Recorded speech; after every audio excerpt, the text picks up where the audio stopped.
satu bidang ilmu pengetahuan dan ilmu terapan yang mempelajari tentang perilaku, fungsi mental, dan proses mental manusia melalui prosedur ilmiah. Para psikologi berusaha untuk memperbaiki kualitas hidup seseorang melalui intervensi tertentu baik pada fungsi mental, perilaku individu maupun kelompok, yang didasari oleh proses fisiologis, neurologis, dan psikososial. Nah, sedangkan belajar adalah perubahan yang relatif permanen dalam perilaku atau potensi perilaku sebagai hasil dari pengalaman atau latihan yang diperkuat. Psikologi belajar adalah ilmu yang mempelajari prinsip-prinsip perilaku manusia dalam penerapannya bagi belajar dan pembelajaran. Nah, menurut para ahli, menurut Muhi bin Syah, psikologi pendidikan Muhi bin Syah mengatakan yaitu sebuah bidang studi yang berhubungan dengan penerapan pengetahuan tentang perilaku manusia untuk usaha-usaha kependidikan. Saya akan menjelaskan tentang proses pembelajaran. Apa itu proses pembelajaran? Proses pembelajaran adalah suatu proses yang di dalamnya terdapat hubungan timbal balik antara guru dan siswa dalam suatu edukasi atau pembelajaran untuk mencapai tujuan belajar atau tujuan tertentu. Di dalam proses pembelajaran, siswa dan guru merupakan komponen yang tidak dapat dipisahkan karena mereka merupakan satu kesatuan. Dalam rangkaian aktivitas proses pembelajaran, setidaknya ada 6 komponen. Yang pertama yaitu kebutuhan atau tujuan, yang kedua yaitu kesiapan, yang ketiga yaitu pemahaman situasi, yang keempat menafsirkan situasi, yang kelima melakukan aktivitas atau proses pembelajaran yang telah kita sebutkan di atas, yang keenam atau yang terakhir yaitu umpan balik atau respon. Hasil pembelajaran ranah kognitif. Hasil pembelajaran ranah kognitif adalah ranah yang mencakup kegiatan mental atau otak. Segala upaya yang menyangkut aktivitas otak adalah termasuk dalam ranah kognitif. Dalam ranah kognitif tersebut dikutip oleh Ana Sudiono dalam buku Pengantar Evaluasi Pendidikan tahun 2006, terdapat 6 jenjang proses berpikir. Yang pertama itu pengetahuan. Pengetahuan adalah kemampuan seseorang untuk mengingat kembali atau mengenal kembali tentang nama, istilah, ide, gejala, dan rumus-rumus. Yang kedua itu pemahaman. Pemahaman adalah kemampuan seseorang untuk mengerti atau memahami sesuatu setelah sesuatu itu diketahui dan diingat. Yang ketiga itu penerapan.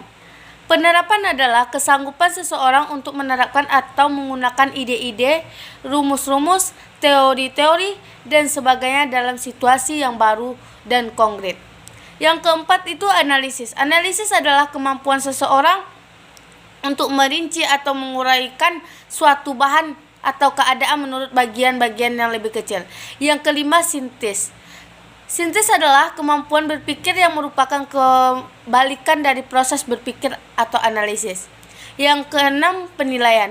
Penilaian adalah kemampuan seseorang untuk membuat pertimbangan terhadap suatu situasi, nilai, atau ide. Lanjut ke hasil ranah efektif. Hasil ranah efektif ini dapat terbagi dengan 5, yaitu yang pertama, menerima atau memperhatikan. Ini adalah sebuah kepekaan seseorang dalam menerima rangsangan stimulus dari luar yang datang kepada dirinya dalam bentuk sebuah masalah, situasi, gejala, dan lain sebagainya. Misalnya ialah sebuah kesadaran dan keinginan untuk menerima stimulus, mengontrol dan menyeleksi gejala-gejala atau rangsangan yang datang dari luar. Dan pada jenjang ini, peserta didik itu dibina agar mereka itu bersedia untuk menerima nilai atau nilai-nilai yang diajarkan kepada mereka dan mereka bisa mengaplikasikannya ke dalam hidupnya. Contohnya itu seorang peserta didik yang menyadari bahwa disiplin itu wajib ditegakkan. Sifat malas dan tidak disiplin itu harus disingkirkan. Nomor 2 adalah responding atau menanggapi. Responding ini artinya adanya partisipasi aktif. Responding ini sebuah kemampuan yang dimiliki seseorang untuk mengikutsertakan dirinya secara aktif. Contohnya, peserta didik itu tumbuh hasratnya untuk mempelajari lebih jauh tentang ajaran Islam dalam sebuah kedisiplinan. Yang ketiga adalah menilai atau menghargai. Bila suatu ajaran yang sudah mampu untuk menilai dan mampu untuk mengatakan itu adalah baik, maka hal ini berarti peserta didik sudah menjalani sebuah yaitu proses untuk penilaian. Contohnya, tumbuhnya kemampuan yang kuat di diri peserta didik untuk berlaku disiplin baik di sekolah, di rumah, maupun di masyarakat. Yang keempat adalah mengatur atau mengorganisasikan.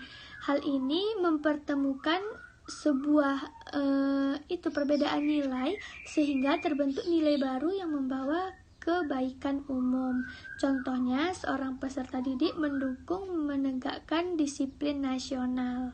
Yang kelima atau yang terakhir yaitu karakteristik dengan suatu nilai atau kompleks nilai.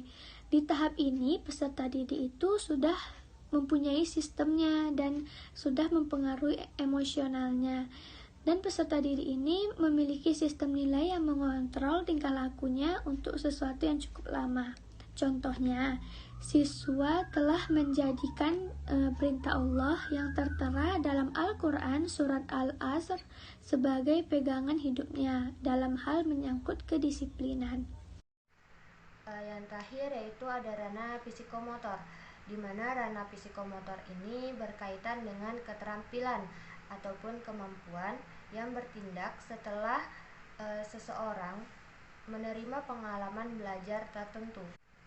Contoh dari ranah psikomotor ini yaitu setelah si anak mendengarkan penjelasan dari guru dan melihat mengenai video tarian daerah, yaitu video tarian Melayu, di mana anak tersebut sudah bisa meniru gerakan video tersebut. Ranah psikomotor ini mempunyai 4 kategori, yaitu yang pertama kategori meniru, di mana kemampuan ini untuk melakukan sesuatu, yaitu contohnya yang diamati oleh anak, walaupun yang diamati oleh anak itu belum dimengerti, tetapi pada hakikatnya anak itu sudah mempunyai keterampilan ataupun hakikat tertentu. Yang kedua yaitu ada kategori manipulasi, di mana kategori ini yang kemampuan dalam melakukan suatu tindakan serta memilih apa yang diperlukan daripada apa yang dikerjakan. Contohnya itu ya seperti mengoreksi, merancang, melatih.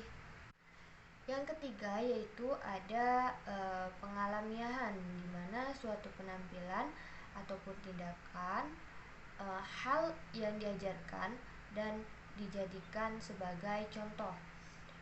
Yang keempat yaitu ada artikulasi, di mana suatu tahap seseorang dapat melakukan suatu keterampilan yang lebih kompleks, terutama yang berhubungan dengan integratif contohnya.